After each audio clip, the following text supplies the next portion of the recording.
നമ്മൾ അനിലിലേക്ക് പോവാം. IPL group round പോരാട്ടങ്ങൾക്ക് ഇന്ന് അവസാനം 3:30 നടക്കുന്ന ആദ്യ മത്സരത്തിൽ സൺറൈസേഴ്സ് ഹൈദരാബാദ് പഞ്ചാബ് കിങ്സിനെ നേരിടും. രാജസ്ഥാൻ റോയൽസ് കൊൽക്കത്ത പോരാട്ടം രാത്രി 7:30-ക്കാണ്. ക്വാളിഫയർ 1 യോഗ്യത നേടാൻ ഹൈദരാബാദിനും രാജസ്ഥാനും ജയം അനിവാര്യമാണ്. സ്പോർട്സ് ഡെസ്കിൽ നിന്ന് അനിൽ വാസുദേവാണ്. Anil, very good morning. എനിക്ക് കൂടുതൽ കാര്യങ്ങളൊന്നും പറയാൻ ഈ പറഞ്ഞതുപോലെ അതിനുള്ള ഒരു ഇതിലല്ല, അതുകൊണ്ട് ഇന്നത്തെ മത്സരത്തെക്കുറിച്ച് പറഞ്ഞു.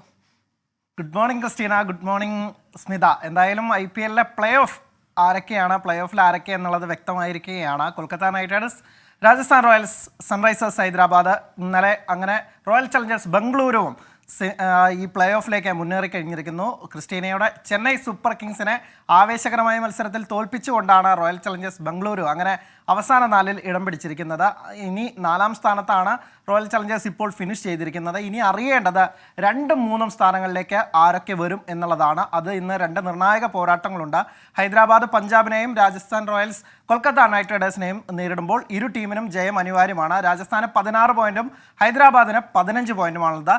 രാജസ്ഥാൻ തുടർച്ചയായ 4 മത്സരങ്ങൾ തോറ്റു നിൽക്കുകയാണ്. അവർക്ക് ഇന്ന് ജയിക്കാനായാൽ 18 പോയിന്റുമായി ക്വാളിഫയർ 1 തന്നെ യോഗ്യത നേടാം. ക്വാളിഫയർ 1 വരികയാണെങ്കിൽ അതിൻ്റെ അഡ്വാൻറ്റേജ് ഒരുപക്ഷെ ആ മത്സരം തോൽക്കുകയാണെങ്കിൽ വീണ്ടും മറ്റൊരു മത്സരം കൂടി കളിക്കാനുള്ള, ഫൈനലിലെത്താൻ രണ്ടാമതൊരു അവസരത്തിന് കൂടി സാധ്യതയുണ്ട്. വീണ്ടും കളിക്കാനുള്ള ഒരു അവസരമുണ്ട്. ഹൈദരാബാദും അതേ ലക്ഷ്യത്തോടു കൂടിയാണ് ഇറങ്ങുന്നത്. അവർക്ക് രാജസ്ഥാൻ തോൽക്കുന്നതിനൊപ്പം തന്നെ അവർക്കും ജയിച്ച് കയറുകയും വേണം. എന്തായാലും 2 മത്സരങ്ങളും ആവേശകരമായ മത്സരം തന്നെയായിരിക്കും എന്നുള്ള കാര്യത്തിൽ ഒരു തർക്കവുമില്ല. ഇന്നലെ ഒക്കെ തന്നെ മഴ ചെറിയ വില്ലനായിരുന്നു. കഴിഞ്ഞ മത്സരത്തിൽ ഹൈദരാബാദിൻ്റെ മത്സരത്തിനും മഴ വില്ലനായി മാറിയിരുന്നു. അപ്പോൾ ഇന്ന് മഴ മാറി നിന്ന് ഏറ്റവും മികച്ച 2 മത്സരങ്ങൾ തന്നെയാണ് പ്രതീക്ഷിക്കുന്നത്. രാജസ്ഥാൻ റോയൽസിനെ കുറിച്ച്, സഞ്ജുവിൻ്റെ ടീമിനെ കുറിച്ചും എടുത്തു പറയേണ്ടതുണ്ട്. കാരണം തുടർച്ചയായി 4 മത്സരങ്ങൾ തോറ്റ അവർക്ക് പ്ലേ ഓഫിന് ഇറങ്ങും മുമ്പ് ആത്മവിശ്വാസം വീണ്ടെടുക്കാൻ ഇന്ന് ജയിച്ചേ തീരൂ എന്നുള്ള അവസ്ഥയാണ്. എന്നാൽ ജോസ് ബട്ട്ലർ തിരിച്ചു പോയതോടുകൂടി അവരുടെ ബാറ്റിങ്ങിൽ വലിയ പ്രശ്നങ്ങൾ ഉണ്ടായിട്ടുണ്ട്. സഞ്ജുവിനാണ് ഇക്കാര്യത്തിൽ കൂടുതൽ ഉത്തരവാദിത്വം എന്നുള്ളത്. കഴിഞ്ഞ മത്സരത്തിൽ സഞ്ജു നിരാശപ്പെടുത്തിയെങ്കിലും സഞ്ജുവും ഫോമിലേക്ക് തിരിച്ചെത്തുമെന്ന് തന്നെയാണ് ആരാധകരുടെ പ്രതീക്ഷ.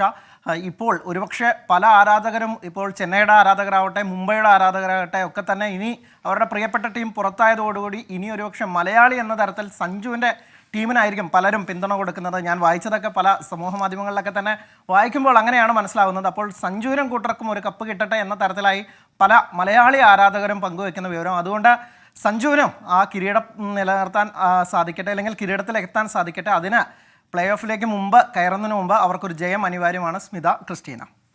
ശരി ശരി അനിൽ. ക്രിസ്റ്റീന പാവം, പ്രതികാര മനോഭാവത്തോടുകൂടെ നിങ്ങൾ എല്ലാവരും കൂടി ഇങ്ങനെ തുടങ്ങരുത് കേട്ടോ, കഷ്ടമുണ്ട് അനിൽ. Thank U.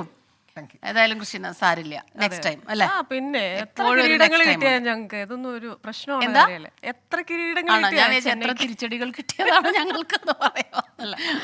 ലോകത്തെവിടെയായാലും ഏത് സമയത്തും 24 വാർത്തകളും ഓഗ്മെന്റഡ് റിയാലിറ്റി പാക്കേജുകളും എക്സ്പ്ലെയിനറുകളും വിശദമായി കാണാൻ ഞങ്ങളുടെ യൂട്യൂബ് ചാനൽ നിങ്ങൾക്ക് സബ്സ്ക്രൈബ് ചെയ്യാം.